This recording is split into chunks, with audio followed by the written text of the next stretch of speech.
अब हम शुरू करेंगे chapter molecular basis of inheritance genetics का सेकंड चैप्टर। इसमें देखते हैं nucleic acids are the polymer of nucleotides. कई सारे न्यूक्लिक एसिड्स मिलकर न्यूक्लियोटाइड्स बनाते हैं। न्यूक्लिक एसिड जो कंटेन करता है DNA and RNA, deoxyribo nucleic acid and ribo nucleic acid. अब हम पहले पढ़ेंगे डीएनए के बारे में। डीएनए जो कि एक लॉन्ग फॉर्म है डीऑक्सीराइबो न्यूक्लियोटाइड्स का। इसकी जो लेंथ होती है उसमें कई सारे न्यूक्लियोटाइड्स प्रेजेंट होते हैं। अब एक पेयर ऑफ न्यूक्लियोटाइड जिसको हम एक बेस पेयर भी कहते हैं, एग्जाम्पल बैक्टीरियोफेज जिसको हम 5174 भी कहते हैं, इसके पास 5386 न्यूक्लियोटाइड्स प्रेजेंट होते हैं। बैक्टीरियोफेज लैम्डा जिसके पास 48,502 बेस पेयर्स प्रेजेंट होते हैं। इकोलाई एस्चेरिया कोलाई जिसके पास 4.6 × 10⁶ बेस पेयर्स होते हैं। ह्यूमन डीएनए अगर हम उसका हैप्लॉइड कंटेंट देखें तो 3.3 × 10⁹ बेस पेयर्स प्रेजेंट होते हैं। अब एक पॉलीन्यूक्लियोटाइड चेन का स्ट्रक्चर देखा जाए तो न्यूक्लियोटाइड के पास तीन चीज़ें होती हैं, एक nitrogenous base, pentose sugar and a phosphate group. Nitrogenous base दो तरीके के होते हैं, प्योरेंस और पिरामिडेंस। प्योरेंस AG प्योर, इसको हम याद कर सकते हैं प्योर, प्योरेंस मतलब प्योर, तो A और G जो है वो प्योर है। पिरामिडेंस हो गया हमारा साइटोसिन, यूरेसिल एंड थायमिन। अगर वो डीएनए होगा तो उसमें साइटोसिन और थायमिन प्रेजेंट होगा, अगर वो आरएनए होगा तो उसमें साइटोसिन और यूरेसिल प्रेजेंट होगा। इस नाइट्रोजनस बेस जो है वो पेंटोस शुगर के फर्स्ट कार्बन के OH के साथ जुड़ा होता है, किसके जरिए एक N ग्लाइकोसिडिक लिंकेज के जरिए, जो कि क्या बना देता है, न्यूक्लियोसाइड बना देता है। एडिनोसिन और डीऑक्सी एडिनोसिन, ग्वेनोसिन डीऑक्सीग्वेनोसिन, साइटिडिन डीऑक्सीसाइटिडिन, मतलब ये डीएनएज में होंगे, डीएनए में। यूरिडिन लेकिन यूरिडिन डीएनए में यूरिडिन नहीं होता तो इसकी जगह आएगा डीऑक्सीथाइमिडिन। 2 OH और 5 कार्बन ऑफ न्यूक्लियोसाइड, अगर ये न्यूक्लियोसाइड के 5th कार्बन के OH के साथ जुड़ा होगा फॉस्फो ईस्टर लिंकेज के जरिए तो ये न्यूक्लियोटाइड कहलाएगा या फिर डीऑक्सी न्यूक्लियोटाइड बनाएगा। अब 2 न्यूक्लियोटाइड लिंक्ड टुगेदर, अगर दो न्यूक्लियोटाइड एक साथ जुड़े हुए हैं किसके जरिए, 3' to 5' फॉस्फोडाइस्टर लिंकेज के जरिए, तो ये क्या बना देंगे, di nucleotide. More nucleotide join to form polynucleotide chain. इसी में अगर और ज़्यादा न्यूक्लियोटाइड जुड़ जाएंगे तो क्या बन जाएगा, पॉली मीन्स मोर देन 2, तो एक पॉलीन्यूक्लियोटाइड चेन बन के आ जाएगी। Polymer has 1 end free phosphate moiety at 5' end of sugar. Polymers, इसमें क्या होता है, polymer has 1 end free phosphate, इसमें क्या होता है, 5 end ऑफ शुगर पे पॉलीमर के पास एक फ्री एंड फॉस्फेट होता है जो कि क्या कहलाएगा, 5' end ऑफ पॉलीन्यूक्लियोटाइड चेन, ठीक है।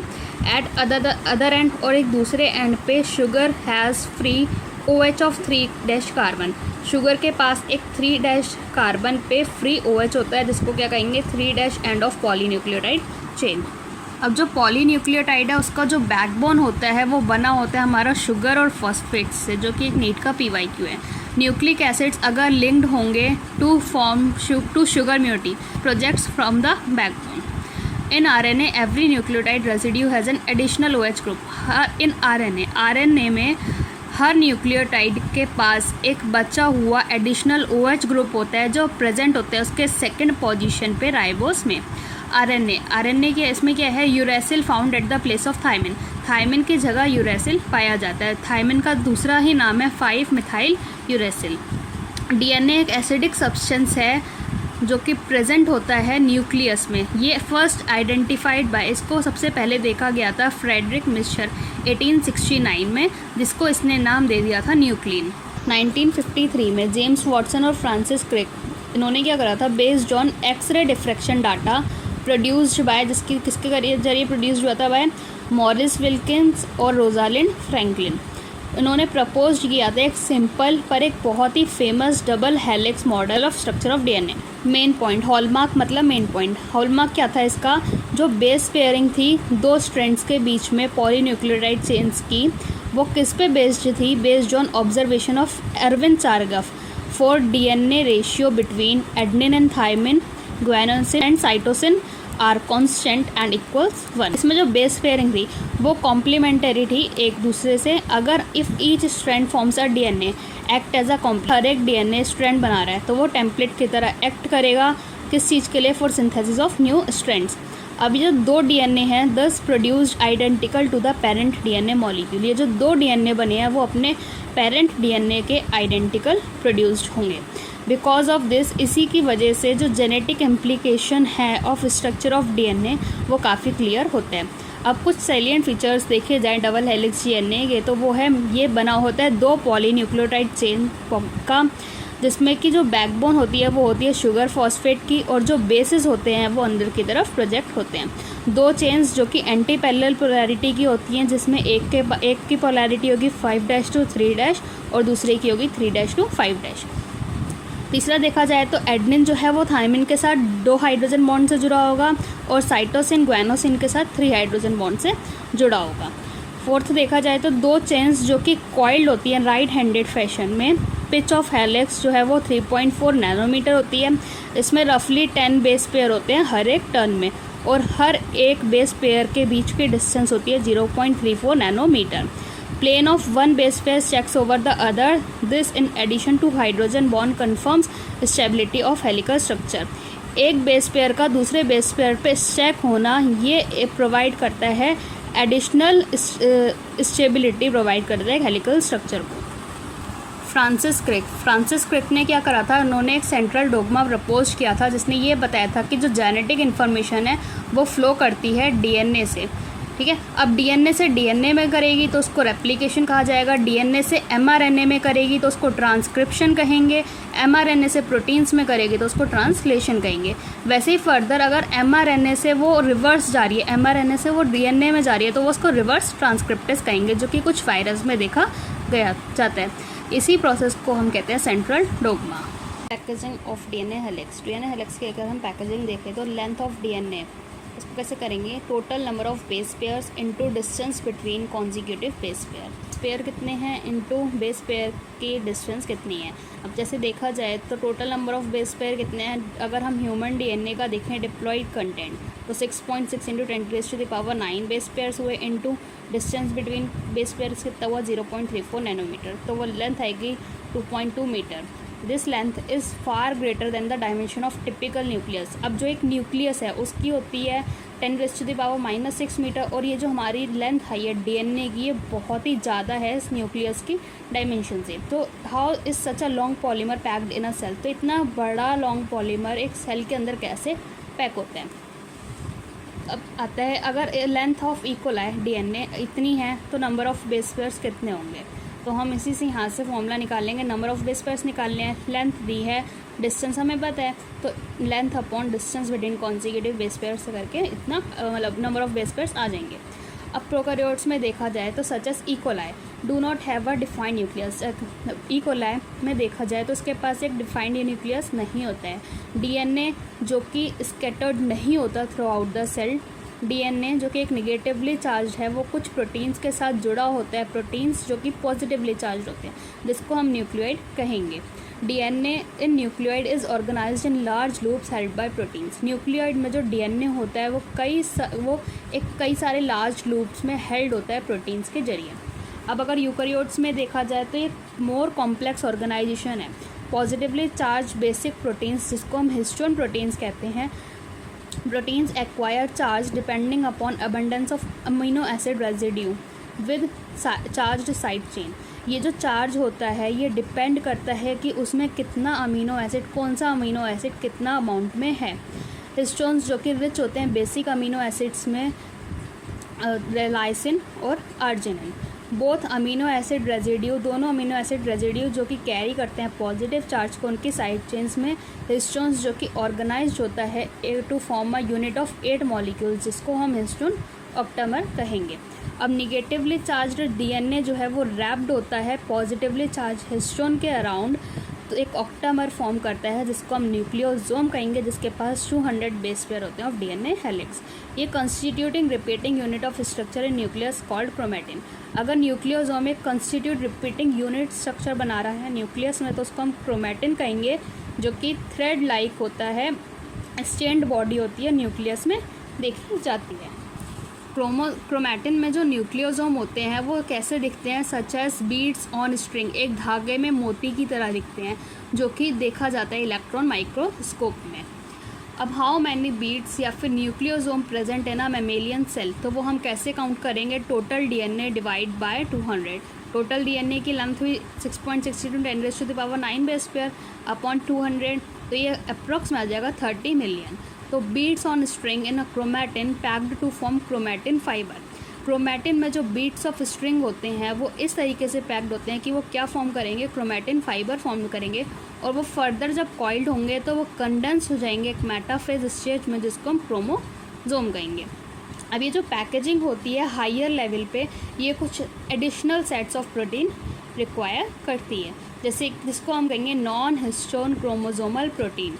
अगर ये लूजली होंगे तो इसको हम यूक्रोमैटिन कहेंगे, जो कि लाइटली स्ट्रेंड होते हैं, एक्टिव होते हैं। और अगर ये डेंसली पैक्ड होंगे तो इनको हम हेट्रोक्रोमैटिन कहेंगे, जो कि डार्कली स्ट्रेंड होते हैं, जो कि इनएक्टिव फॉर्म है। Search for genetic material. 1969 में quest to determine mechanism for genetic inheritance reach molecular level. इसका मतलब क्या है, क्वेस्ट का मतलब होता है जानने की इच्छा। तो मतलब उस टाइम पे जो साइंटिस्ट हैं उन्होंने क्या सोचा कि जो ट्रेड्स हैं वो कैसे पास हो रहे हैं पेरेंट्स से प्रोजेनी में, तो उन्होंने स्टार्ट कर दी थी अपनी सर्च कि ऐसा कौन सा मॉलिक्यूल है जो इस चीज़ के लिए रिस्पॉन्सिबल है। ट्रांसफॉर्मिंग प्रिंसिपल 1928 में फ्रेडरिक ग्रिफिथ, उन्होंने कई सारे एक्सपेरिमेंट करे थे स्ट्रेप्टोकोकस निमोनिया के साथ, जो कि एक बैक्टीरिया है। उसके एक्सपेरिमेंट के दौरान लिविंग ऑर्गेनिज्म बैक्टीरिया लिया, वो अपनी फिजिकल फॉर्म में चेंज हो गया। When bacteria grow on cultural plate, जब बैक्टीरिया को कल्चरल प्लेट पे ग्रो कराया तो वो दो तरीके की कॉलोनीज प्रोड्यूस करता है, स्मूथ शाइनी कॉलोनीज और rough colonies, S and R. जो स्मूथ शाइनी कॉलोनीज थी वो S strain bacteria have mucus या पॉलीसैक्रिहाइड कोट। जो एस स्ट्रेन बैक्टीरिया था उसके पास एक म्यूकस या फिर पॉलीसैक्रिहाइड कोट था, वही आर स्ट्रेन मतलब रफ कॉलोनी में नहीं था। अब जो एस स्ट्रेन है जो कि वायरुलेंट है, वायरुलेंट मतलब आप पॉइजनस कह सकते हैं हम उसको, जब उसने माइस में इंजेक्ट करा तो माइस मर गया था। और आर स्ट्रेन जो कि नॉन वायरुलेंट है, माउस में इंजेक्ट करने के बाद माइस लाइव था, मरा नहीं था, जिंदा था। He was able to kill bacteria by heating them. उसने क्या करा, उसको हीट करके उस बैक्टीरिया को मारता था जिसकी वजह से क्या हो रहा था, उसका प्रोटीन और एंजाइम्स डीनेचर कर जा रहे थे, जो कि उसके सर्वाइवल के लिए ज़रूरी होते हैं। एस स्ट्रेन जो कि वायलेंट था, अब जिससे कि माइस में इंजेक्ट होते ही माइस मर जा रहा था, तो उसने क्या करा, उस एस स्ट्रेन को हीट किल्ड कर दिया, जिसकी वजह से जो प्रोटीन्स और एंजाइम थे वो डीनेचर हो गए। तो जब उसने उसको इंजेक्ट करा माइस में तो माइस लाइव था, जिंदा था। अब एस स्ट्रेन जो कि हीट किल्ड था जिससे माइस जिंदा था, और आर स्ट्रेन जो कि नॉन वायलेंट था जिससे माइस जिंदा था। तो बट उसने उन दोनों को जब मिक्स करके माइस में इंजेक्ट करा तो माइस मर रहा था। तो इससे ये कंक्लूजन आया कि जो आर स्ट्रेन है somehow been transformed by heat killed S strain bacteria. जो आर स्ट्रेन है वो किसी ना किसी तरीके से ट्रांसफर्ड हो रहा है S strain heat killed bacteria से। तो जो ट्रांसफॉर्मिंग प्रिंसिपल है वो transform from the heat killed S strain, heat killed S strain से एक ट्रांसफॉर्मिंग प्रिंसिपल जो है वो ट्रांसफर्ड हो रहा है, जो इनेबल कर रहा है आर स्ट्रेन को to synthesise a smooth polysaccharide coat, और वो क्या हो जा रहा है, वायलेंट हो जा रहा है, जिसकी वजह से माइस मर रहा है। This must be due to the transfer of genetic material. तो ये किस चीज़ की वजह से हो रहा है, ये जेनेटिक मटेरियल के ट्रांसफ़र की वजह से हो रहा था। Biochemical characteristics of transforming principle. Prior to the work of Oswald Avery, Colin MacLeod and Maclyn McCarty 1933 to 1944, the genetic material was thought to be protein. अब जब इनके वर्क से पहले ही देखा गया था कि ये जो जेनेटिक मटेरियल है प्रोटीन है। अब जब इन्होंने साथ में वर्क करा मिलके to determine the biochemical nature of transforming principle in Griffith experiment, Griffith के एक्सपेरिमेंट में जो ट्रांसफॉर्मिंग प्रिंसिपल है उसका बायोकेमिकल नेचर पहचानने के लिए तीनों ने साथ में वर्क करा। इन्होंने क्या करा, वो जो बायोकेमिकल्स थे मतलब प्रोटीन्स, डीएनएज और आरएनएस या एक्सेट्रा, उन्होंने क्या करा, उसको प्योरीफाइड कराया from heat killed S strain to see which one transform live R into S cells, ताकि ये देखने के लिए कि कौन सा ट्रांसफॉर्म हो रहा है लाइव आर से एस में। तो डीएनए अकेला वो था जो कि from S strain bacteria caused R bacteria to become transform. Protease protease मतलब प्रोटीन को तोड़ने वाला एंजाइम कहलाएगा प्रोटीएज, आरएनए को तोड़ने वाला एंजाइम कहलाएगा आरएनएज। नॉट अफेक्ट ट्रांसफॉर्मेशन, तो जो प्रोटीएज और आरएनएज थे वो इस ट्रांसफॉर्मेशन को अफेक्ट नहीं कर रहे थे, तो इसीलिए ये ट्रांसफॉर्मिंग सब्सटेंस नहीं थे। Digestion with DNAs inhibit transformation, अब डीएनएज के साथ जो डाइजेशन हो रहा था वो इस ट्रांसफॉर्मेशन को इनहिबिट कर रहा था, जिसकी वजह से डीएनए कॉज ट्रांसफॉर्मेशन, जिसकी वजह से डीएनए जो था उसका ट्रांसफॉर्मेशन हो रहा। Concluded DNA is the heredity material, not all biologist were convenience. अब ये इससे कंक्लूजन ये आया था कि जो डीएनए है वो ही हेरिडिटी मटेरियल है, लेकिन फिर भी सारे बायोलॉजिस्ट उस कन्वीनियंस नहीं थे। अब एक क्वेश्चन है, difference between DNAs and DNases, DNase and DNase. DNAs मतलब मैनी डीएनए और डीएनएएससी मतलब DNA digesting enzyme DNA. Unequivocal proof, unequivocal मतलब बिना डाउट का, मतलब अब एक प्रूफ आ गया था जिसमें कोई डाउट नहीं था कि जो जेनेटिक मटेरियल है वो डीएनए है। वो आया था Alfred Hershey and Martha Chase 1952 में। Worked with virus that infect bacteria, इन्होंने क्या करा था, उस वायरस के साथ काम करा था जो बैक्टीरिया को इन्फेक्ट कर रहा था, मतलब bacteriophage. Bacteriophage attack to bacteria and its genetic material enter bacterial cell. Bacteriophage attack किया, अटैच टू बैक्टीरिया, बैक्टीरिया के साथ अटैच हुआ और उसका जो जेनेटिक मटेरियल था वो बैक्टीरिया के सेल में एंटर कर रहा था। Treats as if it was its own and manufacture more virus particle, वो इस तरीके से एंटर कर रहा था कि जैसे वो उसका खुद का है, और वो क्या कर रहा था, उसको मैन्युफैक्चर मोर वायरस पार्टिकल्स। ये प्रोटीन था, ये डीएनए था, करा कुछ वायरस को ग्रो कराया रेडियो एक्टिव फॉस्फोरस पर और रेडियो एक्टिव सल्फर पर। तो वायरस जो कि ग्रो कर रहे थे रेडियो एक्टिव फॉस्फोरस के प्रेजेंस में, वो कंटेन कर रहे थे रेडियो एक्टिव डीएनए को, लेकिन रेडियो एक्टिव प्रोटीन को कंटेन नहीं कर रहे थे, क्योंकि जो डीएनए है वो क्या कंटेन करता है, फॉस्फोरस कंटेन करता है, प्रोटीन कंटेन नहीं करता। अगर वो ग्रो कर रहे हैं in presence of radio active sulphur पर, तो वो कंटेन करेगा रेडियो एक्टिव प्रोटीन को, लेकिन रेडियो एक्टिव डीएनए को कंटेन नहीं करेगा, क्योंकि जो डीएनए है वो सल्फर को कंटेन नहीं करता है। Radioactive phages attach to E coli bacteria as infection proceed, viral coated removed blender के जरिए। रेडियो एक्टिव फेजेस जो थे, जो अटैच हो गए थे ई कोलाई के बैक्टीरिया के साथ, और जो इन्फेक्शन था वो प्रोसीड कर गया था। फिर वायरल की जो कोटिंग थी वो रिमूव्ड हो गई थी ब्लेंडिंग के जरिए, ब्लेंड कर दिया था।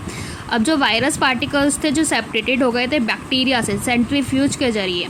Bacteria infected with virus has radio active DNA व रेडियो एक्टिव, जिससे ये पता लग रहा था कि जो डीएनए है वो पास कर रहा है फ्रॉम वायरस टू बैक्टीरिया। उसके पास जो रेडियो एक्टिव डीएनए था वो रेडियो एक्टिव था, लेकिन हैड रेडियो एक्टिव प्रोटीन, जो उसके पास रेडियो एक्टिव प्रोटीन था वो रेडियो एक्टिव नहीं था। Therefore DNA is the therefore genetic material that is passed from virus to bacteria. देखो रेडियो एक्टिव दो ले लिए थे, एक तो रेडियो एक्टिव प्रोटीन जो कि लेबल्ड था 35 सल्फर, रेडियो एक्टिव डीएनए जो कि लेबल्ड था 32 फॉस्फोरस। अब इसने क्या करा, पहला इन्फेक्शन, दूसरा ब्लेंडिंग, तीसरा सेंट्रीफ्यूज। अब पहले क्या हुआ, ये इसका जेनेटिक इन्फॉर्मेशन सेल में आया, इन्फेक्शन हुआ, फिर उसके बाद जो कोटिंग थी वो रिमूव हुई ब्लेंडिंग के ज़रिए, फिर उसके बाद सेंट्रीफ्यूज हो गया, मतलब जो वायरस के पार्टिकल्स थे वो सेपरेटेड हो गए उस बैक्टीरिया से। अब यहाँ देखा गया था कि कोई भी रेडियो एक्टिव सल्फ़र 35 डिटेक्टेड नहीं हुआ था, और यहाँ पे रेडियो एक्टिव फॉस्फोरस डिटेक्ट हुआ था सेल में, ठीक है, जो कि पैलेट हुआ। और यहाँ पे साथ ही साथ रेडियो एक्टिव 35 सल्फ़र डिटेक्ट हुआ था सुपरनेटेंट में, यहाँ पे no radioactivity detected in supernatant. Supernatant मतलब एक फ्लूइड हुआ जो कि बैक्टीरियोफेज का कवर है। तो genetic material DNA versus RNA. DNA act as a genetic material unequivocally resolve from Hershey and the Chase experiment, ठीक है।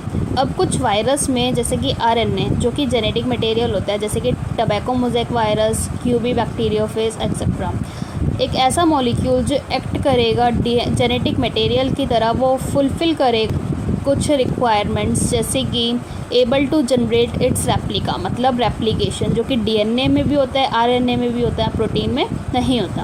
केमिकली और स्ट्रक्चरली स्टेबल होना चाहिए और provide scope for slow changes, मतलब म्यूटेशन होना चाहिए जो रिक्वायर्ड होता है इवोल्यूशन के लिए। Should able to express itself, अपने आप को एक्सप्रेस करना चाहिए मेंडेलियन कैरेक्टर्स में। अब जो जेनेटिक मटेरियल है वो स्टेबल इनफ है not to change with different stages of the life cycle, age और with change in the physiology of the organism. Stability as one of the property of genetic material very evident in Griffith transforming principle। Stability जो कि एक genetic material की property है वो काफ़ी evident, मतलब एक प्रूफ थी ग्रिफिथ के ट्रांसफॉर्मिंग प्रिंसिपल में। Two complementary DNA strands if separated by heating, अगर डीएनए के दो कॉम्प्लीमेंट्री स्ट्रैंड्स सेपरेटेड हो जाते हैं हीटिंग से तो वो एक साथ आ जाएंगे व्हेन अप्रोप्रिएट कंडीशंस प्रोवाइड। तो OH group present at every nucleotide in RNA is reactive and make RNA liable and easily degradable. RNA में हर न्यूक्लियोटाइड पे जो 2 OH ग्रुप प्रेजेंट होता है वो उसको रिएक्टिव बनाता है और RNA make liable and easy degradable. जो RNA क्या कहलाएगा? Catalytic reactive molecule. DNA जो कि केमिकली लेस स्टेबल होता है लेकिन स्ट्रक्चरली मोर स्टेबल होता है, तो ये बेटर जेनेटिक मटेरियल है। Presence of thymine at the place of uracil confers additional stability of the DNA to the DNA। अब DNA में यूरेसिल की जगह थायमिन का आना एक एक्स्ट्रा स्टेबिलिटी देता है DNA को। Both DNA and RNA able to mutate, RNA being unstable mutate faster. दोनों ही म्यूटेट कर सकते हैं लेकिन RNA अनस्टेबल होने की वजह से फास्ट म्यूटेट करता है। वायरस जिनके पास RNA जीनोम होता है और शॉर्ट लाइफ स्पैन होता है म्यूटेट करते हैं और इवॉल्व करते हैं जल्दी ही। RNA directly code for proteins hence easily express their characters. DNA however dependent on RNA for the synthesis of proteins। RNA directly protein की कोडिंग को डिपेंड करता है, इसीलिए वो काफ़ी ईजिली कैरेक्टर्स को एक्सप्रेस कर सकते हैं। लेकिन DNA जो कि डिपेंड होता है RNA पे प्रोटीन सिंथेसिस के लिए। Protein synthesising machinery evolve around RNA। Both DNA और RNA जेनेटिक मटेरियल की तरह एक्ट करते हैं। DNA ज़्यादा स्टेबल होता है तो वो प्रेफर्ड किया जाता है स्टोरेज ऑफ जेनेटिक इन्फॉर्मेशन के लिए। RNA for transmission of genetic information, लेकिन RNA जो है वो जेनेटिक इन्फॉर्मेशन के ट्रांसमिशन के लिए बेटर यूज़ होता है। RNA word first genetic material. RNA जो था वो फर्स्ट जेनेटिक मटेरियल था जो इसेंशियल लाइफ प्रोसेसेस जैसे कि किसी चीज़ के लिए मेटाबॉलिज्म के लिए, translation, splicing etcetera evolved around RNA। RNA जो कि एक्ट करता है catalyst as well.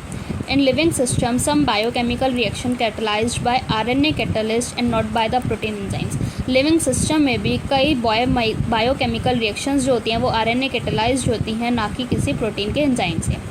RNA being catalyst, RNA catalyst की होने की वजह से रिएक्टिव होता है एंड हैंस अनस्टेबल। देयरफॉर जो DNA है वो इवॉल्व करता है RNA से विद केमिकल मॉडिफिकेशंस जो कि उसको ज़्यादा स्टेबल बनाते हैं, make it more stable. DNA being double stranded having complementarity strands further exist changes by evolving a pair of repair। While proposing the double helix structure for DNA, Watson and Crick immediately proposed scheme for application of DNA। जब double helical DNA का structure जब propose हुआ था तो उसी दौरान Watson and Crick ने immediately scheme propose की थी एप्लीकेशन ऑफ DNA के लिए। तो it has not escaped our notice that the specific pairing we have postulated immediately suggest a possible copying mechanism for genetic material. Watson and Crick ने 1953 में दिया था। दो स्ट्रैंड्स जो कि सेपरेटेड होते हैं और एक्ट करते हैं टेम्पलेट की तरह for synthesize of new complementary strands after completion of replication होने के बाद जो हर एक DNA का मॉलिक्यूल है would have one parental and one new synthesise strands. This scheme is term as semiconservative DNA replication. Watson and Crick का semiconservative of DNA replication का ये डायग्राम है। अगर हम इसका एक्सपेरिमेंटल प्रूफ देखें तो हमें देखा कि ये जो DNA है वो रेप्लिकेट कर रहा है semi conservatively. First shown in E coli and subsequently in higher organism. ये सबसे पहले ई कोलाई में देखा गया और उसके बाद ये हायर ऑर्गेनिज्म जैसे प्लांट्स और एनिमल सेल्स में।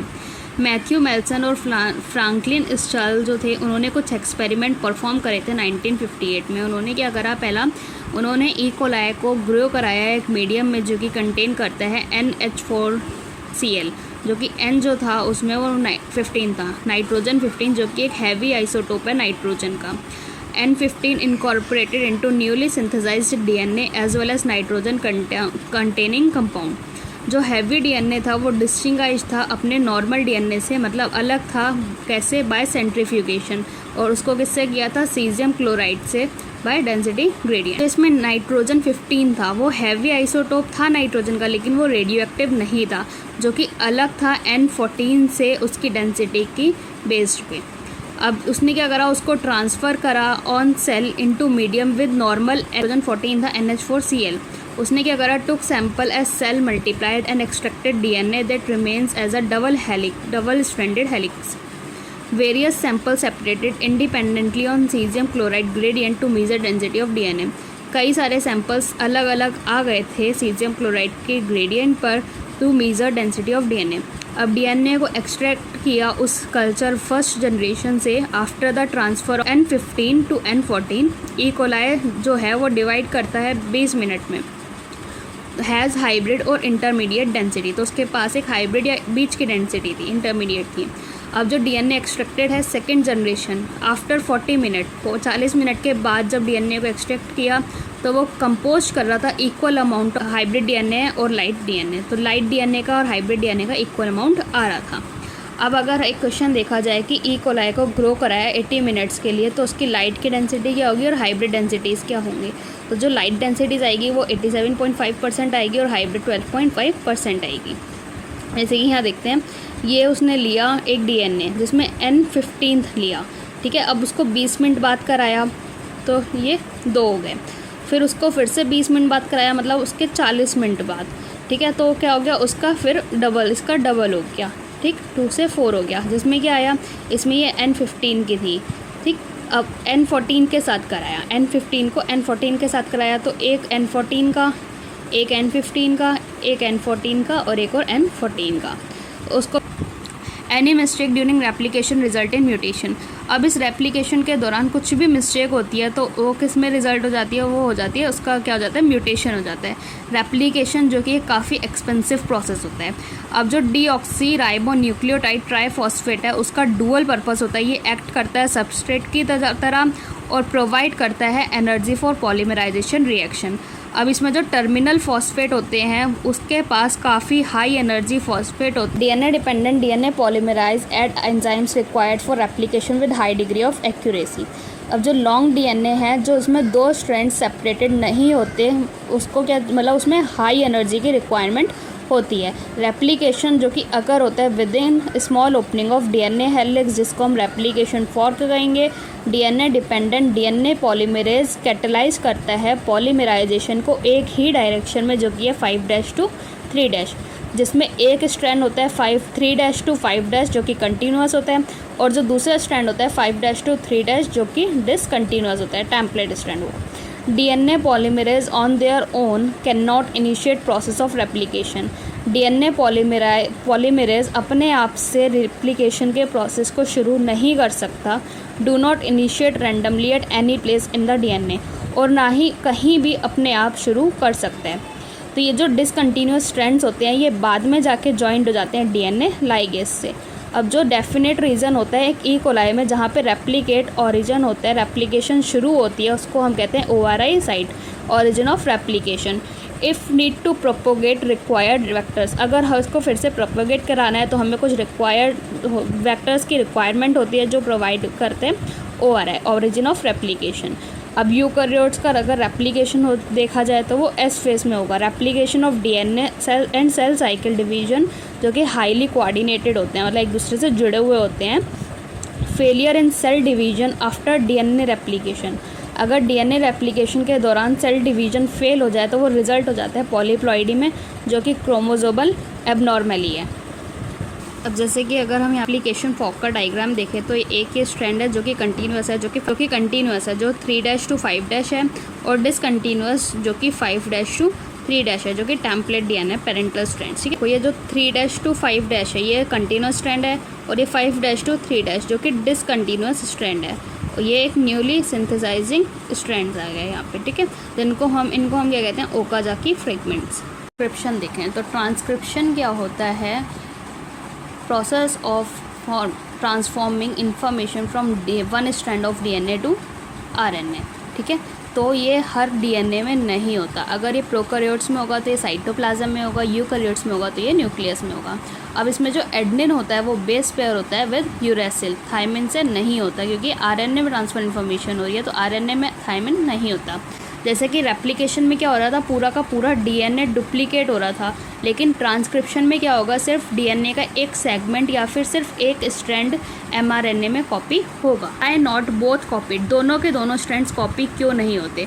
अगर ऐसा होगा तो वो एक्ट करेंगे टेम्पलेट की तरह, वो कोड करेंगे आरएनए के मॉलिक्यूल के, तो वो अलग अलग सीक्वेंस दिखाएंगे। और अगर वो प्रोटीन्स के लिए कोड करेंगे तो जो अमीनो एसिड का सीक्वेंस होगा प्रोटीन में वो अलग अलग हो जाएगा।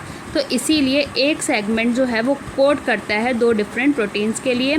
अगर एक segment code for 2 different proteins, अगर एक सेगमेंट 2 अलग अलग प्रोटीन्स के लिए कोड करेगा तो उससे क्या हो जाएगा, this complicate the genetic information and the transferring machinery. तो इससे क्या होगा, ये जो जेनेटिक इन्फॉर्मेशन होगा ये काफ़ी कॉम्प्लिकेट हो जाएगा। अगर 2 आरएनए के मॉलिक्यूल एक साथ बनेंगे तो ये क्या होंगे, एक दूसरे के कॉम्प्लीमेंटेरिटी होंगे, तो हैंस ये क्या फॉर्म कर देंगे, एक डबल स्ट्रैंडेड आरएनए फॉर्म कर देंगे, जो कि प्रिवेंट करेगा आरएनए को ट्रांसलेट होने में, किसमें, प्रोटीन में।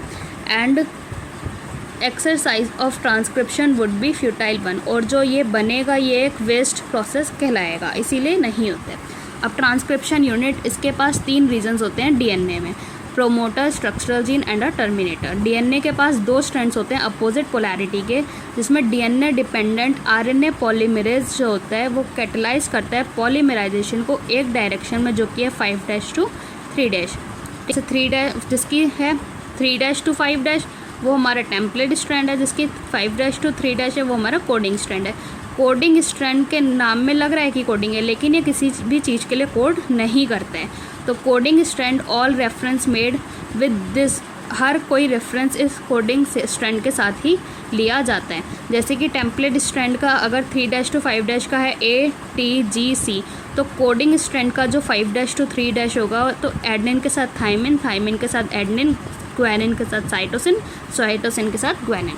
अब जैसा कि हमने देखा कि इसमें 3 साइट्स होती हैं, प्रोमोटर, स्ट्रक्चरल जीन और टर्मिनेटर। प्रोमोटर कहाँ पे होता है, 5' end of up stream of structural gene, ठीक है। अब रेफरेंस लिया जाएगा तो वो लिया जाएगा with polarity of coding strand.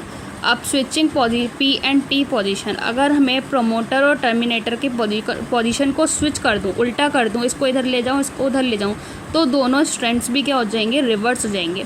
Terminator क्या है, terminator 3' end of down stream of coding strand है। There are additional regulatory sequence that may be present further upstream or downstream to the promoter. Transcription unit and the gene. Gene जो कि functional unit of inheritance, DNA sequence coding for tRNA और rRNA molecule जो define करेगा gene को। Cistron क्या होते हैं, segments of DNA coding for a polypeptide. DNA का वो सेगमेंट जो पॉलीपेप्टाइड के लिए कोड करेगा उसको हम सिस्ट्रॉन कहेंगे। Structural gene in a transcription unit set as monocistronic, जो कि मोस्टली यूकैरियोट्स में होता है, और पॉलीसिस्ट्रॉनिक जो कि मोस्टली बैक्टीरिया या प्रोकैरियोट्स में होगा। अब यूकैरियोट्स में जो मोनोसिस्ट्रॉनिक स्ट्रक्चरल जीन है वो इंटरप्ट होता है कोडिंग सीक्वेंस के साथ, जिसमें जीन्स स्प्लिट हो जाते हैं, जो कोडिंग और एक्सप्रेस सीक्वेंस होते हैं, जिसको हम एक्सॉन्स कहेंगे। अब ये सीक्वेंस अपीयर होते हैं एक मैच्योर या फिर प्रोसेस में, ठीक है। अब ये जो एक्सॉन्स हैं इंटरप्टेड होते हैं कुछ इंट्रॉन्स से। इंट्रॉन्स और intervening sequence do not appear in mature या प्रोसेस्ड आरएनए। जैसे कि एक मैच्योर या प्रोसेस आरएनए में क्या आता है, एक्सॉन्स आते हैं, लेकिन इंट्रॉन्स नहीं आते हैं। अब inheritance of character affected by promoter and regulatory sequence of structural genes, hence sometimes regulatory sequence do not code for any RNA protein. कई बार क्या होते हैं, रेगुलेटरी सीक्वेंस जो होते हैं ये किसी के लिए भी कोड नहीं करते, ना आरएनए के लिए ना प्रोटीन के लिए। Types of RNA and the process of transcription. Bacteria में 3 तरीके के आरएनए होते हैं, एमआरएनए, टीआरएनए, आरआरएनए। ये तीनों ही नीड होते हैं to synthesise a protein in a cell. जो एमआरएनए है वो प्रोवाइड कराता है template, tRNA brings amino acid and read genetic code, और आरआरएनए जो है वो स्ट्रक्चरल और कैटालिटिक रोल देता है ड्यूरिंग ट्रांसलेशन। अब जो आरएनए पॉलीमरेज है वो बाइंड करता है प्रोमोटर के साथ और इनिशिएट करता है ट्रांसक्रिप्शन को, जिसको हम इनिशिएशन कहेंगे। It use nucleoside triphosphate as a substrate and polymerises in template dependent fashion following rules of complementarity. ये क्या करता है, न्यूक्लियोसाइड ट्राइफॉस्फेट को यूज़ करेगा और ट्राइफॉस्फेट का यूज़ करेगा और पॉलीमराइज कर देगा टेम्पलेट डिपेंडेंट फैशन में, जो कि इसको रूल करेंगे फॉलोइंग रूल ऑफ कॉम्प्लीमेंटेरिटी। अब ये क्या करता है, फैसिलिटेट करता है opening of helix and continuous, जिसको हम क्या कहेंगे, एलोंगेशन कहेंगे। Only a short stretch of RNA remains bound to the enzyme and once polymerase reach terminator region. जैसे ही टर्मिनेटर रीजन पे पॉलीमरेज आ जाएगा तो वहाँ पे क्या होगा, आरएनए का सिर्फ एक छोटा सा ही हिस्सा वहाँ पे बचा रह जाएगा, बाउंड रहेगा। नेसेंट आरएनए फॉल्स ऑफ, बाकी जो आरएनए होगा वो झड़ जाएगा। ऑल्सो आरएनए पॉलीमरेज किस में रिजल्ट होगा, टर्मिनेशन रिजल्ट्स इनटू, जिसको हम टर्मिनेशन कहेंगे, ऑफ ट्रांसक्रिप्शन। जैसा कि हम यहाँ पे देखेंगे ट्रांसक्रिप्शन इन बैक्टीरिया, तो यहाँ पे हमारे पास डीएनए हेलिक्स है 3' to 5' और 5' to 3', ठीक है। अब इसमें यहाँ पे एक प्रोमोटर आया, सिग्मा फैक्टर आया, जो कि क्या करता है, इनिशिएट करता है। तो ये कौन सा है, इनिशिएशन, आरएनए पॉलीमरेज, ठीक है। अब यहाँ पे क्या हुआ, सिग्मा फैक्टर बाहर आ गया, इसने क्या करा, इलोंगेट करा एमआरएनए को, यहाँ पे क्या करा, इलोंगेशन हुआ। अब यहाँ पे क्या हुआ, ये जो रो फैक्टर था ये आया, एक रो फैक्टर आया, एक टर्मिनेटर फैक्टर है जो रोक देता है, रो मतलब रोकना, तो ये रो फैक्टर आता है तो इसको रोक देता है, जिसको हम टर्मिनेशन कहेंगे, और बाकी का जो डीएनए होता है वो फॉल ऑफ हो जाता है। आरएनए पॉलीमरेज जो है वो 3 स्टेप में कैसे कैटलाइज होता है। आरएनए पॉलीमरेज जो is only capable of catalysing the process of elongation, is associate transiently with the sigma initiation factor और रो टर्मिनेशन फैक्टर, ठीक है।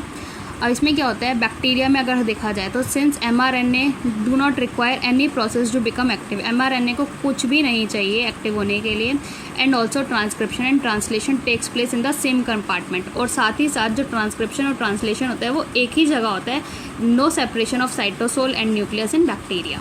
मैनी टाइम्स, कई बार क्या होता है, जो ट्रांसलेशन होता है वो can begin much before mRNA is fully transcribe. In transcription and translation can be coupled in bacteria, bacteria में ट्रांसक्रिप्शन और ट्रांसलेशन एक साथ हो सकते हैं।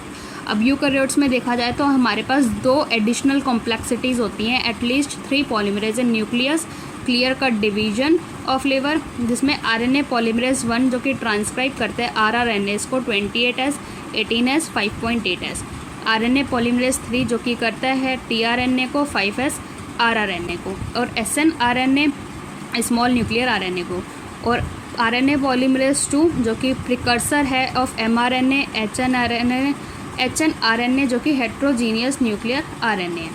साथ ही साथ ये primary transcript contain both exons and the introns and are non functional, hence it is subjected to a process called splicing. ये जो प्राइमरी ट्रांसक्रिप्ट है ये कंटेन कर रही है दोनों एक्सॉन्स को भी और इंट्रॉन्स को भी, एंड आर नॉन फंक्शनल, और साथ ही नॉन फंक्शनल है, मतलब कुछ फंक्शन प्रोवाइड नहीं करा रहे हैं, तो ये सब्जेक्टेड होते हैं एक प्रोसेस को जिसको हम कहते हैं स्प्लाइसिंग। जब इंट्रॉन्स को हम रिमूव करा देते हैं और एक्सॉन्स जॉइंड हो जाते हैं एक डेफिनेट ऑर्डर में, तो एचएनआरएनए जो होता है वो अंडरगोस एडिशनल प्रोसेसिंग, जिसको हम क्या कहेंगे, कैपिंग और टेलिंग। ये जो कैपिंग होती है ये इसमें एन अनयूजुअल न्यूक्लियोटाइड जो कि मिथाइल ग्वानोसिन ट्राइफॉस्फेट है वो 5' एंड ऑफ एचएनआरएनए पे जुड़ जाएगा, और टेलिंग में जो कि एडेनाइलेटेड रेसिड्यू जो कि 200 से 300 होते हैं वो ऐड करते हैं, जुड़ जाते हैं 3' and in template independent manner. In a fully processed hnRNA, एक फुल्ली प्रोसेस्ड एचएनआरएनए जिसको अब हम एमआरएनए भी कहते हैं, that is transported out of nucleus for translation. Split gene arrangement represents probably N ancient feature of the genome. ये जो split gene arrangement है ये रिप्रेजेंट करता है पुराने जीनोम के फीचर को। जो presence of introns is reminiscent of antiquity and the process of splicing replication dominance of the RNA world. अब जैसा कि हम यहाँ पे देखें यूकैरियोट्स में ट्रांसक्रिप्शन देखें तो इसमें क्या है, एक एक्सॉन्स है और एक इंट्रॉन्स है, ये हमारे एक्सॉन्स हैं, ये हमारे इंट्रॉन्स हैं, ठीक है। तो ये 5' to 3' हमारे उस पर एमआरएनए पे आ रहे हैं। आइए क्या हो रहा है यहाँ पे, क्या हो जा रहा है, इनकी आरएनए की स्प्लाइसिंग, आरएनए पॉली एडेनाइलेशन आ रहा है, जिससे ये आ जा रहा है यहाँ पे आरएनए की स्प्लाइसिंग हो जाए। Genetic code during replication and transcription a nucleic acid copy to form another nucleic acid. Replication और ट्रांसक्रिप्शन के दौरान एक न्यूक्लिक एसिड कॉपी होता है to form another nucleic acid. Process easy to conceptualize on the basis of complementarity. अब translation क्या होता है, इसमें ट्रांसलेशन में जो एमआरएनए होते हैं उससे कहाँ जाती है इन्फॉर्मेशन प्रोटीन्स के पास। एमआरएनए जो कि न्यूक्लियोटाइड का पॉलीमर है और प्रोटीन्स जो कि अमीनो एसिड का पॉलीमर है, ठीक है। Change in nucleic acid responsible for change in amino acid in the protein. Nucleic acid में चेंज किस चीज़ के लिए रिस्पॉन्सिबल होता है, प्रोटीन्स में अमीनो एसिड के चेंज के लिए। Requirement involvement of many scientist but it was George Gamow. अब कई सारे साइंटिस्ट ने बताया था, इन्वॉल्व थे इसमें, बट एक साइंटिस्ट, एक फिजिस्ट जो थे जॉर्ज गैमो। 4 बेसिस हैं, अगर उनको कोड करना है 20 अमीनो एसिड्स के लिए तो code constitute combination of basis. तो कोड क्या करेगा, कुछ बेसिस के कॉम्बिनेशन को कंस्टिट्यूट करेगा ताकि हर 20 एसिड्स को कोड कर सके। कोड जो कि मेड अप ऑफ 3 न्यूक्लियोटाइड्स, एक कोड जो कि 3 न्यूक्लियोटाइड्स का बना होता है। तो 4 कॉम्बिनेशन ऑफ 4:3 कितना आएगा, 64 कोडॉन्स आएंगे जो जनरेट करेंगे मोर कोडॉन्स देन रिक्वायर्ड। हमें जितने नहीं चाहिए उससे भी ज़्यादा कोडॉन्स वो जनरेट कर देगा। अब हर गोबिंद खुराना, इन्होंने क्या करा था, synthesising RNA molecule with defined combination of basis जो कि हेट्रोपॉलीमर्स और कोपॉलीमर्स हैं। अब एक साइंटिस्ट और आए थे मार्शल नीरनबर्ग, इन्होंने क्या बताया था, cell free system for protein synthesis और finally helped code to be disappeared.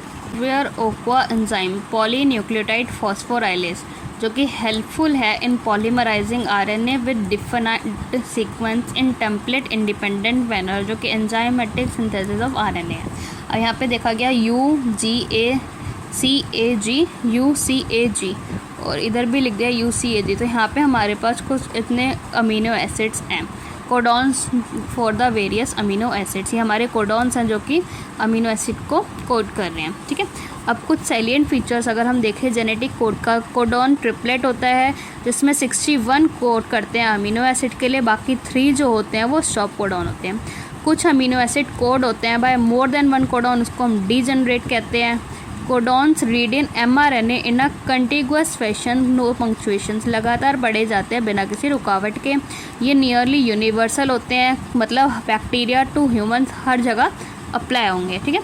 जैसे एक ट्रिपल है, ट्रिपल यू ही बैक्टीरिया टू ह्यूमन हर जगह ट्रिपल यू फिनाइलएनालिन के लिए ही कोड करेगा। एक एक्सेप्शन है वो माइटोकॉन्ड्रियल कोडॉन्स और कुछ प्रोटोजोन्स का अलग होता है। AUG का डुअल फंक्शन होता है मेथियोनिन के लिए और इनिशिएटर कोडॉन का के लिए। UAA, UAG और UGA जो कि स्टॉप टर्मिनेटर कोडॉन्स हैं। Mutation and genetic code result in loss और gain of a gene, sickle cell anaemia. ये एक पॉइंट म्यूटेशन है जिसमें एक सिंगल बेस पेयर चेंज होता है बीटा ग्लोबिन चेन में, जिसमें कि क्या होता है, अमीनो एसिड रेजिड्यू में glutamic acid is replaced by valine. इसमें क्या होगा, अब एक होता है इंसर्शन ऑफ डुप्लीकेशन ऑफ 1 और 2 basis change the reading frame. एक फ्रेम है उसमें 1 या 2 बेसिस का आना या हटना, उसकी वजह से रीडिंग फ्रेम ही पूरा चेंज हो जाता है, जिसको हम फ्रेम शिफ्ट म्यूटेशन कहेंगे या फिर डिलीशन म्यूटेशन कहेंगे। एग्जाम्पल दे रखा है Ram has big red cap वाला। 3 और मल्टीपल रिमेन अनअल्टर्ड। tRNA जो कि एक एडेप्टर मॉलिक्यूल है जिसका रोल काफ़ी बहुत टाइम बाद देखा गया था, role assigned later. Clear to Francis Crick there has to be mechanism to read code and to link it to amino acid. Read, एक कोड को रीड करने के लिए एक मैकेनिज्म होना चाहिए ताकि और to link with the amino acid, क्योंकि जो अमीनो एसिड्स होते हैं उनके पास कुछ स्ट्रक्चरल स्पेशलिटीज़ नहीं होती हैं टू रीड कोड यूनिकली, ताकि हम उस कोड को अलग अलग पढ़ सकें। तो he postulated presence of adapter molecule. तो इसने क्या करा था, एक अडेप्टर मॉलिक्यूल का प्रेजेंस पोस्टुलेट किया था, जो हाथ से तो वो कोड पढ़ रहा था और दूसरी जगह से वो स्पेसिफिक अमीनो एसिड के लिए बाइंड कर रहा था। जेनेटिक कोड के पोस्टुलेट होने से पहले tRNA को सॉल्यूबल आरएनए कहा जाता था। tRNA के पास कुछ एंटी कोडॉन लूप होता है, has amino acid acceptor and to bind to a amino acid. tRNA specific for each amino acid. Initiator tRNA for initiation, no tRNA for stop codon. Initiator tRNA किसके लिए होता है, initiation के लिए होता है, और किसी भी tRNA के पास स्टॉप कोडॉन नहीं होता। सेकेंडरी स्ट्रक्चर ऑफ tRNA को देखें तो ये क्लोवर लीफ लाइक स्ट्रक्चर होता है, और एक्चुअल स्ट्रक्चर इसका काफ़ी कॉम्पैक्ट मॉलिक्यूल है, इन्वर्टेड एल की तरह देखेंगे जैसे ये यहाँ पे आ रहा है। तो इसके पास ये जो साइट है ये है एक एंटी कोडॉन साइट। तो यूरेसिल कोड करेगा एडनिन के लिए, साइटोसिन ग्वानिन के लिए, एडनोसिन यूरेसिल के लिए। ऐसे यहाँ पे AUUAGC, ठीक है। ये mRNA है, यहाँ पे एडनिन की जगह थाइमिन क्यों नहीं आया, यूरेसिल आया है, क्योंकि RNA में थाइमिन की जगह यूरेसिल प्रेजेंट होता है। हम ट्रांसलेशन के बारे में पढ़ेंगे। Process of polymerization of amino acid to form polypeptides. Amino acid का पॉलीमराइजेशन टू फॉर्म पॉलीपेप्टाइड्स, वो प्रोसेस क्या कहलाएगा, translation. Order and sequence of amino acid defined by the sequence of bases in the mRNA। जो amino acid होते हैं जुड़े हुए होते हैं पेप्टाइड बॉन्ड से, जिसका फॉर्मेशन क्या रिक्वायर करता है, एनर्जी, ठीक। अब अगर फर्स्ट फेज देखा जाए तो ये अमीनो एसिड एक्टिवेट होते हैं ATP की प्रेजेंस में और लिंक्ड हो जाते हैं उस tRNA अपने tRNA के साथ। इस प्रोसेस को हम कहेंगे चार्जिंग ऑफ tRNA या फिर अमीनो एसाइलेशन ऑफ tRNA। जो सेकंड में चार्ज्ड tRNA को पास में लाया जाएगा ताकि वो किसका फॉर्मेशन कर सके, पेप्टाइड बॉन्ड बना सके, जिसके लिए काफ़ी एनर्जी की ज़रूरत होती है। Presence of catalyst enhance rate of peptide bond formation. अगर कैटलिस्ट की प्रेजेंस में क्या होता है, ये जो रेट होता है, मतलब पेप्टाइड बॉन्ड का फॉर्मेशन होता है, ये इनहेंस हो जाता है। Cellular factory responsible for synthesising proteins. एक ऐसी सेल की फैक्ट्री जो कि रिस्पॉन्सिबल होती है प्रोटीन के सिंथेसिस के लिए, उसको हम राइबोसोम कहते हैं, जो कि कंसिस्ट करता है स्ट्रक्चरल RNAs को और 80 अलग अलग प्रोटीन।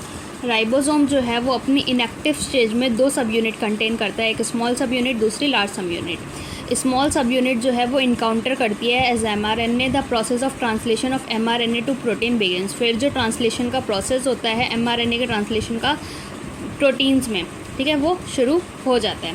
अब क्या होता है, there are 2 sites in the large subunit. Large subunit के अंदर 2 साइट्स होती हैं पेप्टाइड बॉन्ड के फॉर्मेशन के लिए। अब जो राइबोसोम होता है वो कैटलिस्ट की तरह एक्ट करता है, जो कि है 23S rRNA बैक्टीरिया में, जिसको हम राइबोजाइम कहेंगे, किसके लिए, पेप्टाइड बॉन्ड के फॉर्मेशन के लिए। mRNA के पास कुछ एडिशनल सीक्वेंस होते हैं जो ट्रांसलेटेड नहीं होते हैं, उनको हम अनट्रांसलेटेड रीजन कहते हैं, ठीक है, UTR। अब ये जो है ये UTR प्रेजेंट होता है 5' एंड पे भी और 3' एंड पे भी। 5' एंड पे होता है बिफोर स्टार्ट कोडॉन और 3' एंड पे होता है after stop codon. There are requirement for efficient translation process for initiation के लिए क्या होता है, जो राइबोसोम होता है वो बाइंड कर जाता है mRNA के स्टार्ट कोडॉन के साथ AU, जिसको मेथियोनिन कहते हैं, जो कि रिकॉर्गनाइज होता है सिर्फ इनिशिएटर tRNA से ही। अब राइबोसोम का क्या होगा, इलॉन्गेशन के लिए प्रोसीड होगा ऑफ प्रोटीन सिंथेसिस।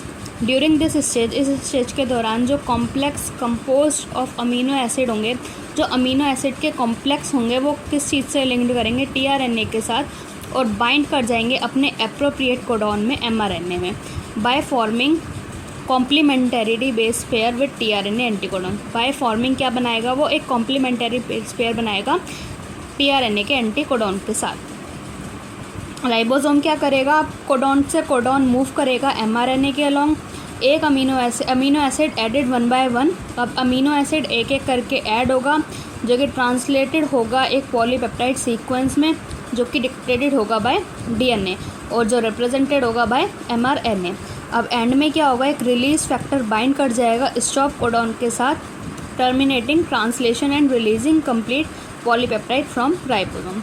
अब टर्मिनेट कर देगा किसको, ट्रांसलेशन को, और रिलीज़ कर देगा इस पूरे पेप्टाइड को, कहाँ से, राइबोसोम से। जैसे कि हम इस डायग्राम में देखेंगे तो यहाँ से आया, ये एक एक करके अमीनो एसिड्स क्या आ रहे हैं, ट्रांसलेटेड हो रहे हैं पॉलीपेप्टाइड सीक्वेंस में, डिक्टेटेड बाय DNA, ठीक है, जो कि रिप्रेजेंट करता है किससे, mRNA से। अब एंड में क्या होता है, एक रिलीज फैक्टर आके स्टॉप कोडॉन से जुड़ जाता है, जिससे कि एक जो पूरी पॉलीपेप्टाइड चेन होगी वो रिलीज कर जाएगी राइबोसोम से। फॉर्मेशन ऑफ जीन एक्सप्रेशन, ये क्या करता है, इससे क्या होता है, जो पॉलीपेप्टाइड होता है उसका फॉर्मेशन होता है। अगर हम यूकैरियोट्स में देखें तो ये ट्रांसक्रिप्शनल लेवल पे होता है, जिसमें कि प्राइमरी ट्रांसक्रिप्ट का फॉर्मेशन होगा, प्रोसेसिंग लेवल पे होगा, जिसमें रेगुलेशन ऑफ स्प्लाइसिंग का रेगुलेशन होगा, तीसरा ट्रांसपोर्ट ऑफ mRNA ट्रांसपोर्ट होगा न्यूक्लियस से साइटोप्लाज्म में, और चौथा ट्रांसलेशनल लेवल पे।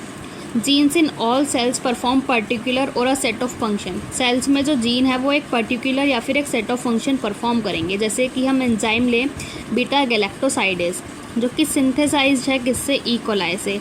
ये क्या करता है, use to catalyse hydrolysis of disaccharide को तोड़ता है लैक्टोज को, किस में, गैलेक्टोज और ग्लूकोज में। बैक्टीरिया जो कि उनको यूज़ करता है as the source of their energy.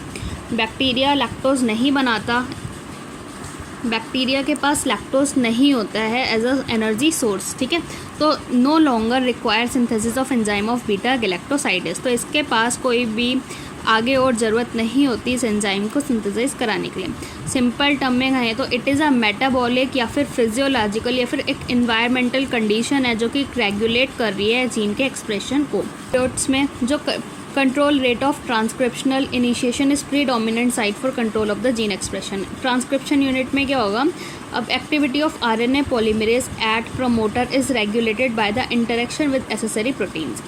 अब जो प्रोमोटर साइट पे जो आरएनए पॉलीमरेज की एक्टिविटी होगी वो रेगुलेट होगी कुछ एसेसरी प्रोटीन्स से, ठीक है, which affects its ability to recognize start sites.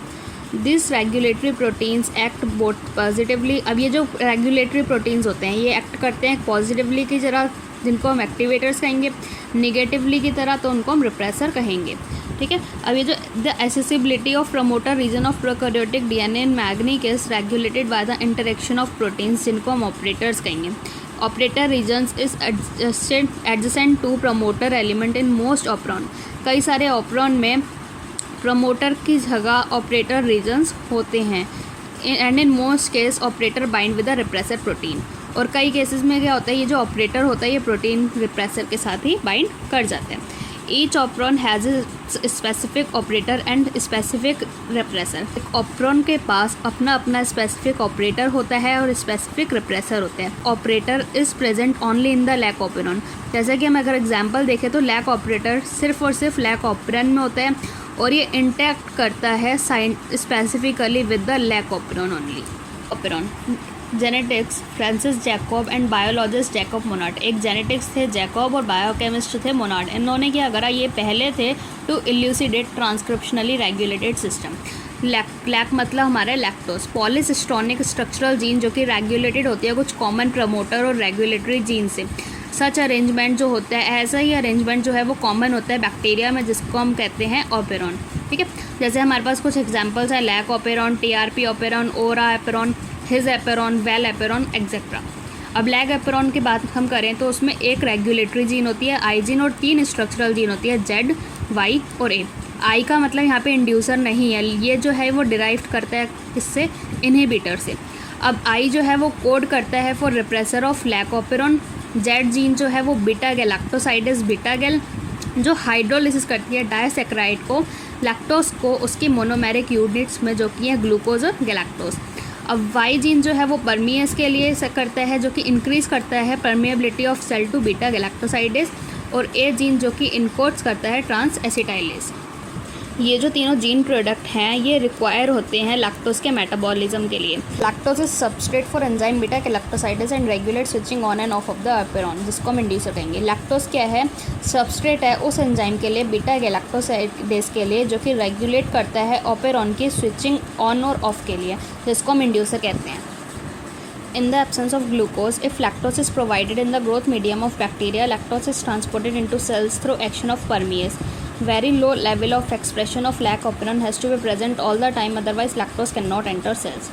इसका मतलब क्या है कि अगर हमारे पास कार्बन सोर्स जैसे कि ग्लूकोज अगर वो नहीं होगा तो लैक्टोज जो है वो प्रोवाइडेड होगा। अगर ग्रोथ मीडिया बैक्टीरिया के ग्रोथ मीडिया में तो लैक्टोज ट्रांसपोर्टेड हो जाएगा सेल्स में बाय द एक्शन ऑफ परमिएज। अब ये ध्यान रखना पड़ेगा कि हमारे पास काफ़ी लो लेवल होना चाहिए of expression of lac operon, ठीक है। अगर हर समय अगर ऐसा नहीं होगा तो जो लैक्टोज है वो एंटर नहीं कर पाएगा सेल्स में। लैक्टोज इंड्यूसेस ऑपेरॉन एज, अब जो लैक्टोज है वो ऑपेरॉन को इंड्यूस करके रखता है कुछ इन तरीक़ों से, जैसे कि repressor of operon synthesised by I gene. जो ऑपेरॉन का रिप्रेसर है वो सिंथेसाइज होता है आई जीन से। Repressor proteins bind to the operator region of operon and prevent RNA polymerase from transcribing the operon. Repressor क्या करता है, ये बाइंड होता है ऑपेरॉन के ऑपरेटर रीजन के साथ और प्रिवेंट करता है आरएनए पॉलीमरेज को फ्रॉम ट्रांसक्राइबिंग द ऑपेरॉन, ठीक है। अब in the presence of inducer, अगर इंड्यूसर होगा जैसे कि लैक्टोज या एलो लैक्टोज, तो जो रिप्रेसर है वो इनएक्टिवेट हो जाएगा इंड्यूसर के इंटरेक्शन से, मतलब इंड्यूसर के आते ही जो रिप्रेसर है वो इनएक्टिवेट हो जाएगा। तो जिससे क्या होगा, ये अलाउ करेगा आरएनए पॉलीमरेज को to access to promoter and the transcription proceed. Regulation of lac operon visualized as regulation of enzyme synthesis by its substrate. Lac operon का रेगुलेशन को कैसे देखा गया? ये ऐसे देखा गया कि जो रेगुलेशन ऑफ एंजाइम्स, जो एंजाइम का रेगुलेशन है वो सिंथेसिस हो रहा है उसके सबस्ट्रेट के ही साथ। Glucose and galactose can not act as a inducer for lac operon. Lac operon में जो ग्लूकोज और गैलेक्टोज है वो इंड्यूसर की तरह काम नहीं कर सकते। Regulation of lac operon by repressor, जिसको हम निगेटिव रेगुलेशन कहेंगे। Lac operon is under control of positive regulation as well.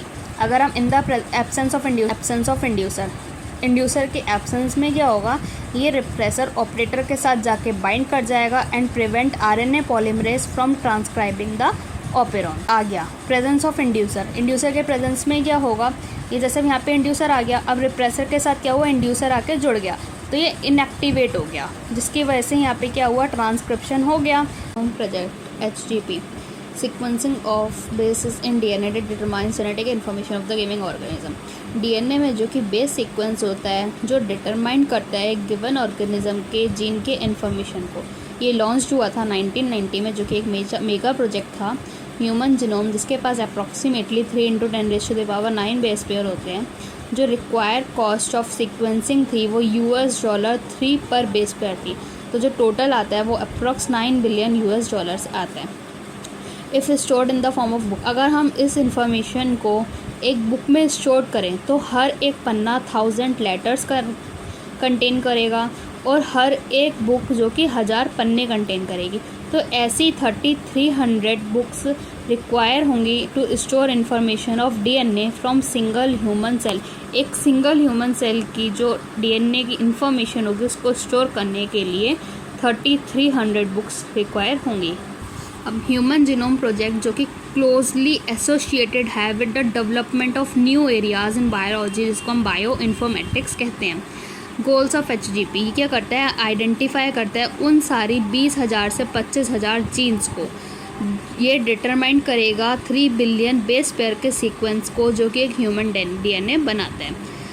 ये इंफॉर्मेशन को स्टोर करेगा इन डाटाबेस, टूल्स को इम्प्रूव करेगा डाटा एनालिसिस के लिए, और कुछ ट्रांसफ़र करेगा टेक्नोलॉजीज़ को कुछ अदर सेक्टर्स में जैसे कि इंडस्ट्रीज़ हैं।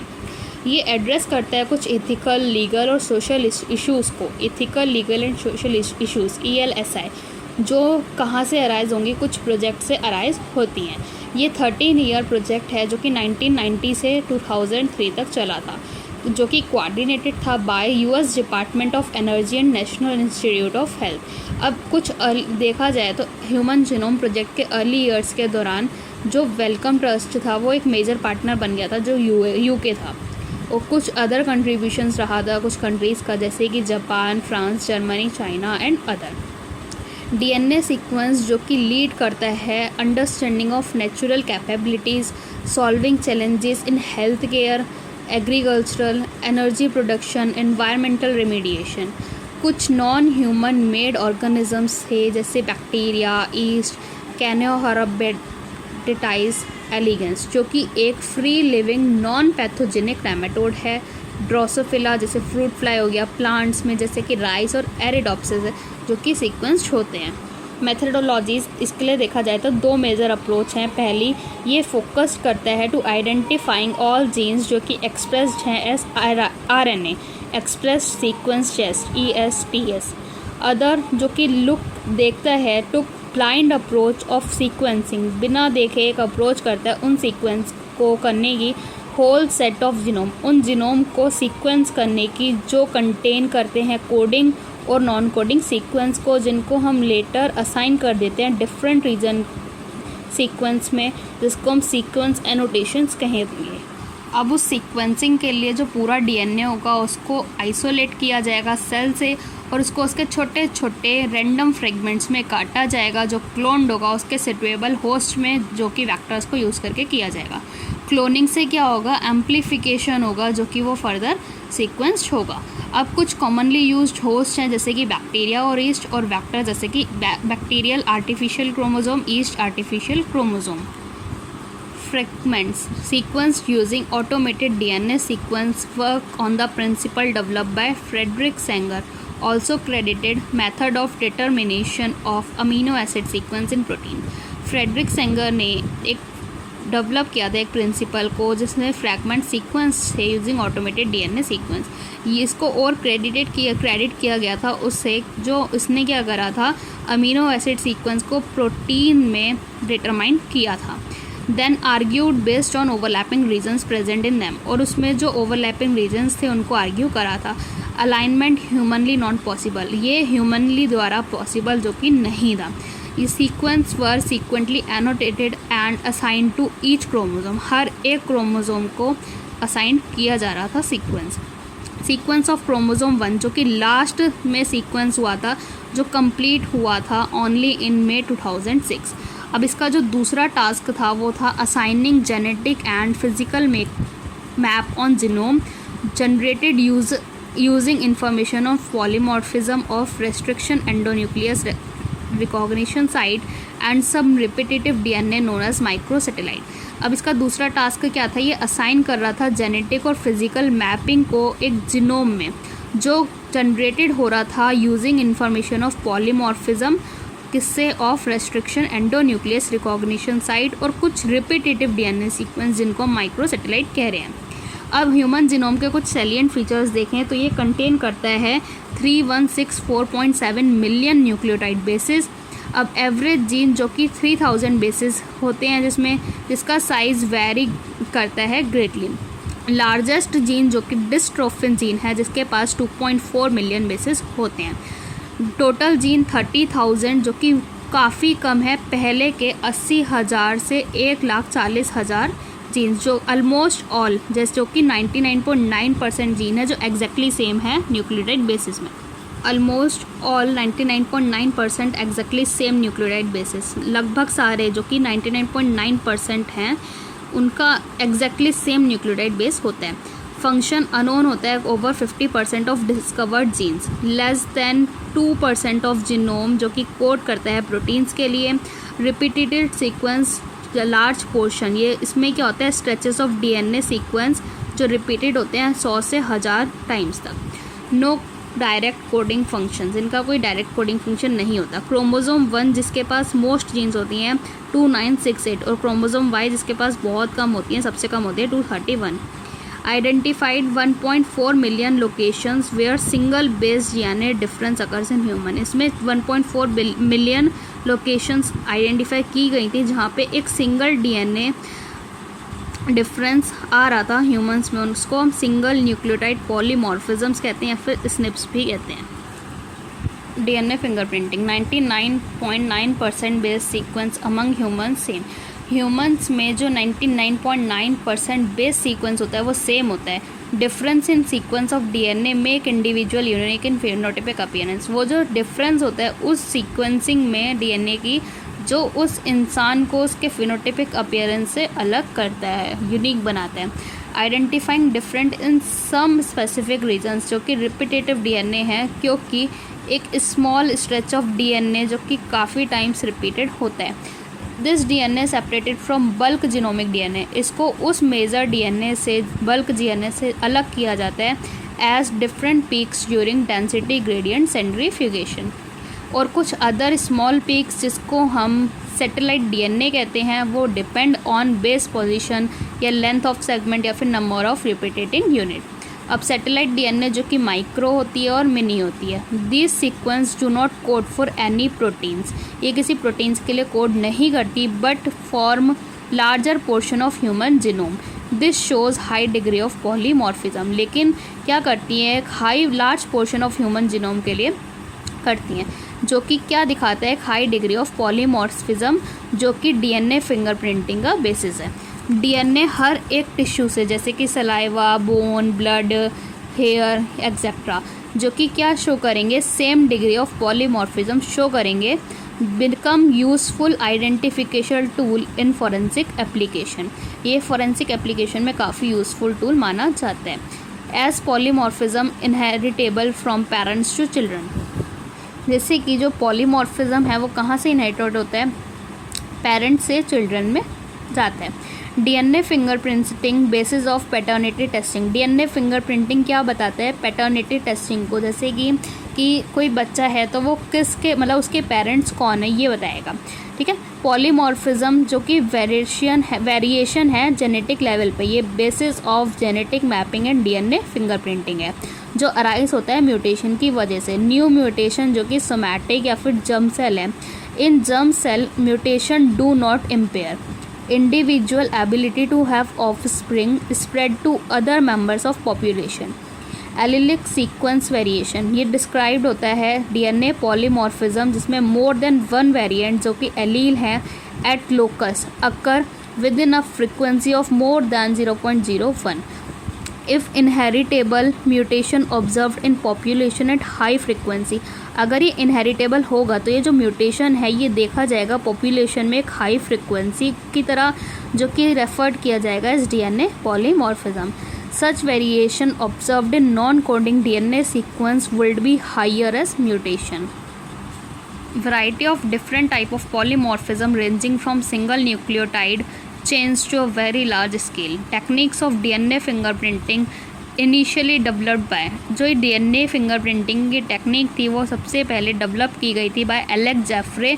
इसने क्या करा, he used satellite DNA probe जो कि क्या शो करता है, एक high degree of polymorphism show करता है जिसको हम VNTR भी कहते हैं, variable number of tandem repeats. ये इन्वॉल्व करता है साउथर्न ब्लॉट हाइब्रिडाइजेशन को using radio labelled VNTR as probe, जो इंक्लूड करेगा डीएनए के आइसोलेशन को, डीएनए के डाइजेशन को, किसकी रेस्ट्रिक्शन एंडोन्यूक्लियस की मदद से, और कुछ डीएनए के फ्रेगमेंट्स को सेपरेट करना बाय जेल इलेक्ट्रोफोरेसिस, और ट्रांसफरिंग मतलब ब्लॉटिंग करना of separated DNA fragments to synthetic medium जो कि नाइट्रोसेल्यूलोज या फिर नायलॉन है। अब hybridization using labelled VNTR probe, और फिर 6th है हमारा detection of DNA fragments by auto radiography.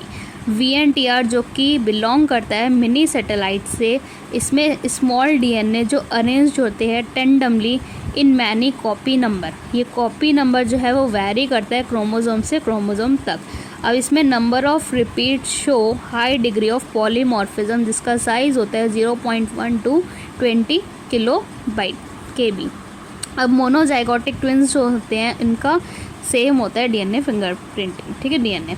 अब सेंसिटिविटी क्या होती है, इंक्रीज हो जाती है by using PCR polymerase chain reaction.